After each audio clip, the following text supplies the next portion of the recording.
pakaian pangandika. Kowe saiki tak aturi bali. Kowe ngerti bali ora? Ngerti. Bali ki apa? Papan sing ngangkat di balene meneh iku bali. Bener. Mula nek pangkate sapa ngendi? Sapa negara Prigendani. Mula baline yang Prigendani. Bener. Mula nek tak aturi,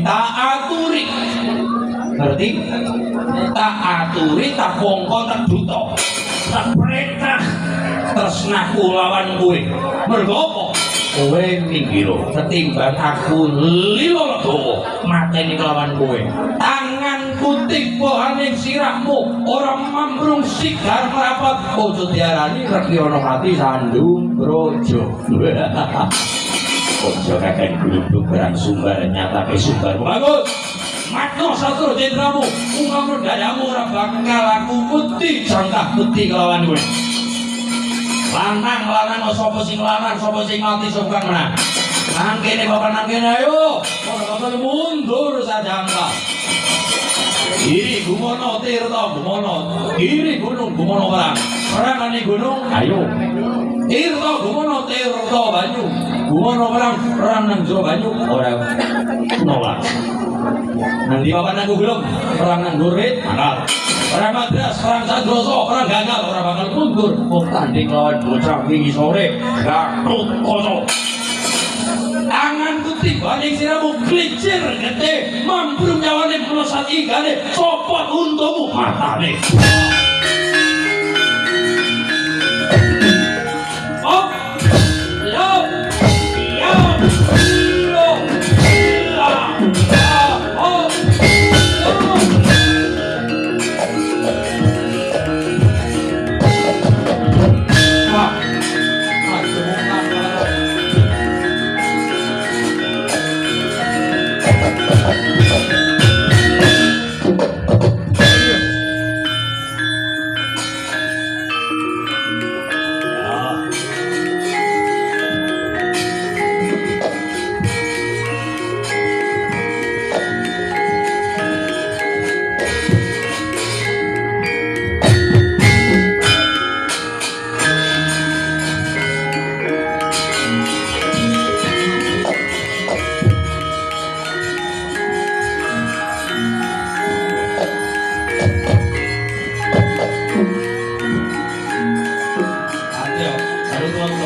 Saking negari monco tuking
Glendra menteri kaya banyu temuan godhong sentrek sawang kaya-kaya bugel bubul ning atase barang ngaku nyawang kelawan dari Garut Tobel jebul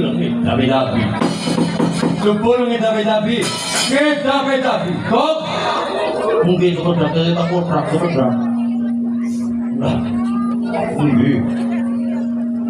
ini ya Hai jebule garut cocok wah. Iko jenengan ngertos napa boten sutraipun. Jarai garut cocok. Green. Yo. Ini kan baru kaca nikah, nalika lahir ya kan benten kali biasa nih bayi. Sebab itu nikah, nalika nikah baru kaca green asmani tetut pajabang tetuka. Nikah hari-hari kemempel, orang kena diketok, orang kena dikumpul. Orang kena diketok sedermu sifatnya hari-hari tinggi. Sifatnya hari-hari nikah pancen satria gembelengan yang dewa. Sebabnya pergi nikah baru kaca nikah zaman cilik bayi deh ini bu bayi ini nikah pun aneh-aneh usar orang kena diketok hari-hari orang kena diketok mana zaman pusaka pun wala wali wong sarwang sunah pamawon anak mudik anak pemes anak sobek esok anak gunting ngopek orang mau curiga atau keris ning tombak bisa pun ning nyatane musra tanpa guna orang tegas kok buten mono iki lanjut dapat saparatin janoko pertapa apa ning nyuwun pinutuh itu dasar jiwa saking gusti sing gawe urip ning lantaran para jiwa mono iki lanjut dewa badhe menggunakan pusaka gaman asmanipun wujudipun Kyai Utang. Apa bro? Iya lho, sing jaman baru kata lain Kunta, Onggi, Kunta Wijaya Dalu, niku. Ono inatase jebule nikale tetapa tirakat sami sarengan kali putrane pun Bathara Surya. Apa panjenengan Surya? Surya. Iya kok. Namine pun Bambang Surya Atmaja. Nikah dan wujude jebles kali Raden Janaka. Kok panjenengan hati-hati. Ya kok aku tinggolan apa-apa tak apa. Yo, halus. Dongan iku piye kok? Menang. Tadi kulawan batu kaca, kalau kaca sakit kala, panjenengan menang. Mangkene panjenengan menang dadi mantuk negara Ngastina kelawan Dewi Kuswanawati. Bener kok.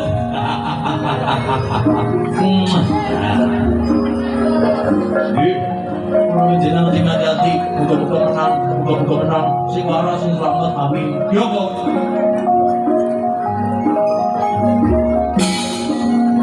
Jenengan sing hati-hati. Jika demikian, baru kata tahu tak piting dulunya. Bien. Jadi kita pulang juga ya baru ada monggo. Iya. Mulai jenengan sing hati-hati, para selamat, Ben. Yo, sono itu. Oh, ketemu jenengan. Aku digongan di sore itu. Tak dongan kemana? Moga-moga panjenengan jembar kubure padang dalane mantap. Perang dongane jembar kubur padang dalan sempur. Ya.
Nang krigane aku nalendraku negara ruci malawa.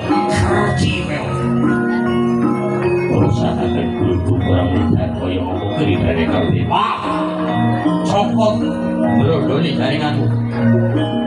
Ayo. Wah.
Dene orang ngerti nek lan-lanku ana wujude guru biksa wonten wujuding setan yo kowe ngerti aku duwe diparingi kelawan ibuku Bakari Durga guru biksa setan papat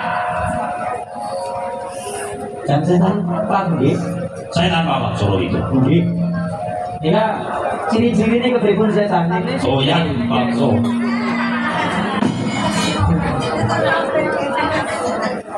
ono mboten.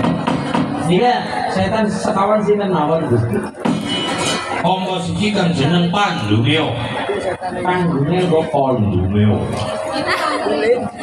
Kaping pindho Jurumeo. Kaping telu Pandulogo, kaping papate Jurulogo. Oh.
kangenku Itu menu nonton koyo. Nah, mangga Gusti, kejenengan wingi kaya latihan nang pendopo. Iya, Kok. lewat angin wengi tatitip nirasa kangenku nggonku nandang rindu kangenku marang sliramu nelongso rasane tresno ra ono dalane apa pancen tresno iki ra kudu bisa duweni akeh papalang ngalangi dalan katresnan dedeting ratri sumunar nyawang esokmu hidup gagono tan bisa ngurangi indrai sang surya sumunar ambyar madangi bumi tresnaku kan gedhe tak ono Sing dhuwur mati. Belum seneng sing dhuwur to, Kok. lewat angin wengi tapi tipe rasa kangenku konmu nandang rindu kangenku marang suramu nelongso rasane tresno ra ono dalane apa pancen tresno iki ra kudu bisa duweni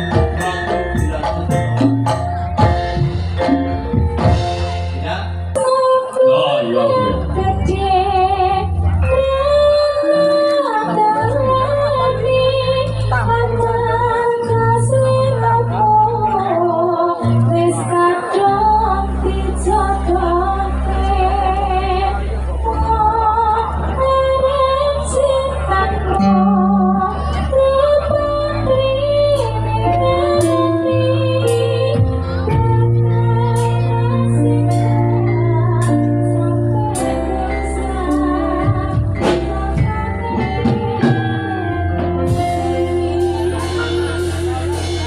Yung sing brek, ono sing dhuwur ya. Di anu kae Nus, teluran anak dalang nganggo instrumenan selain indong. Anu Bu, anu dalang Bu. Lo aron-aron, mau bayarannya aron berapa? Nang di sini kono antro.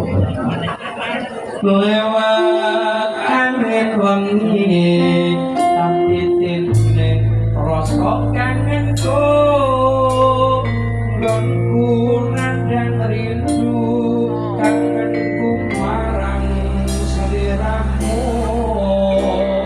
nelongso rasane tresno ra ono dalane opo pancen tresno iki ra kudu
Gonjang kancing langit kelap-kelap katon Berginin sangi ngalis risak mawe gandrung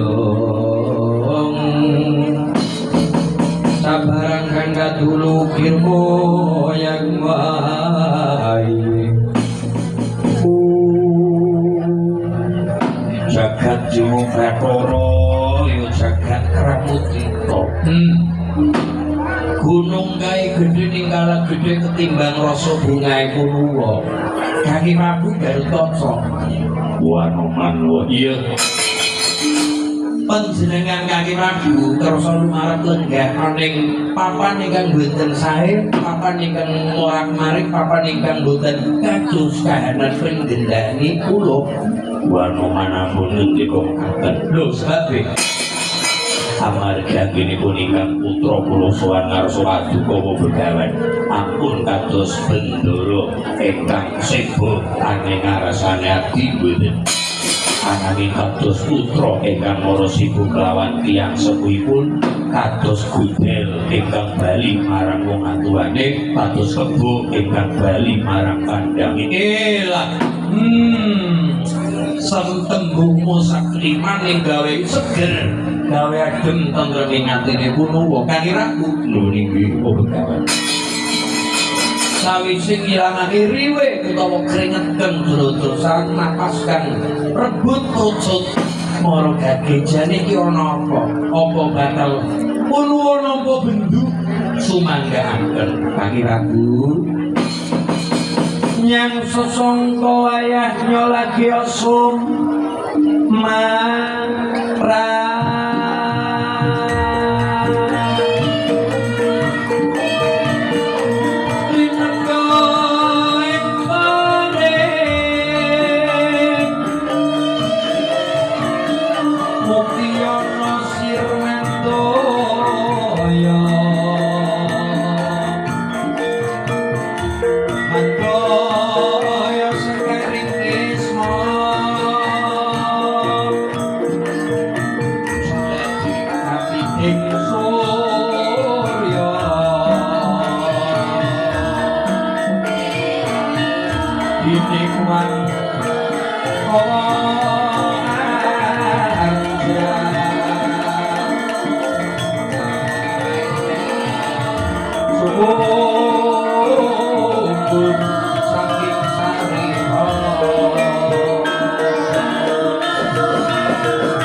Kalapatan ikan putra kula dina samudra mangan saminggo ya prana luput rana lepatan kira bu anane Kuluwa malaikat nuwun berkah lawan bendoro kula Kaki Prabu Garutotso waduh sampun mekaten wa sampun mekaten paduka menika jejering satriya ingkang kondhang ana iki nanging ora ataupun wa iki utawa ngguroni mulang ora ning ngilingke mbok menawa Kaki Prabu menika suwe iki jejering satine karang abang lo sira menyembur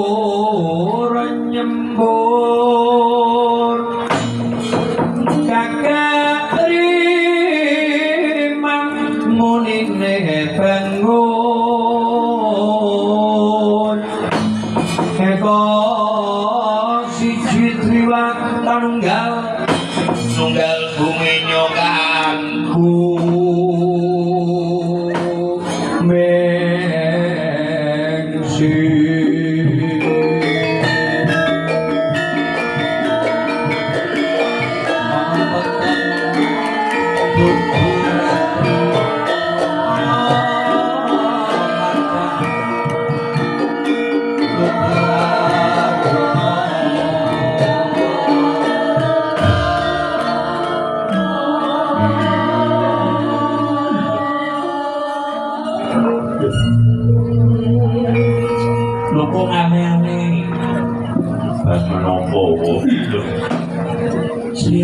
padha, wujude padha, ganteng gagahe padha, nganti busanane padha.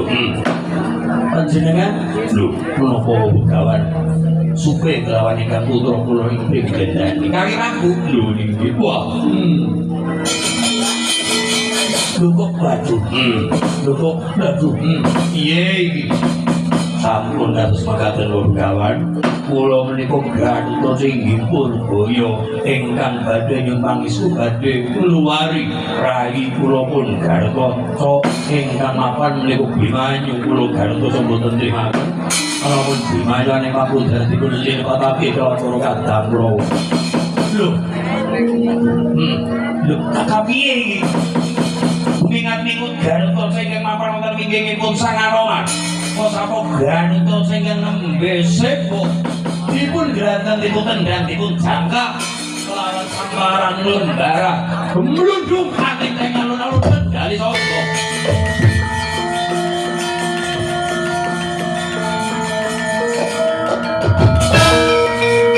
waduh ayo Bu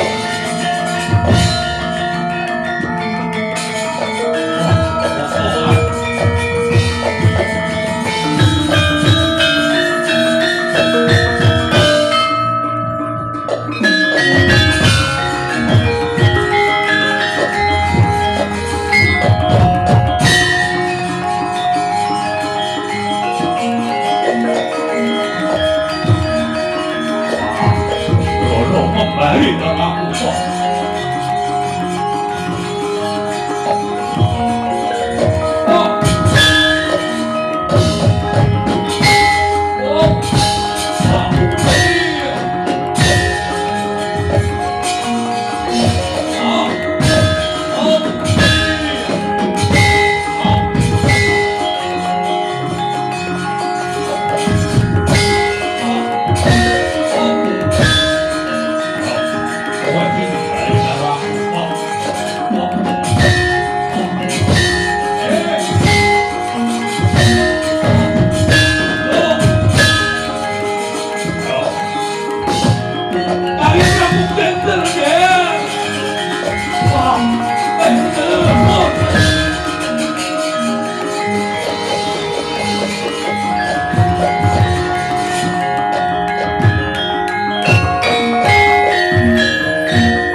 Ayo mas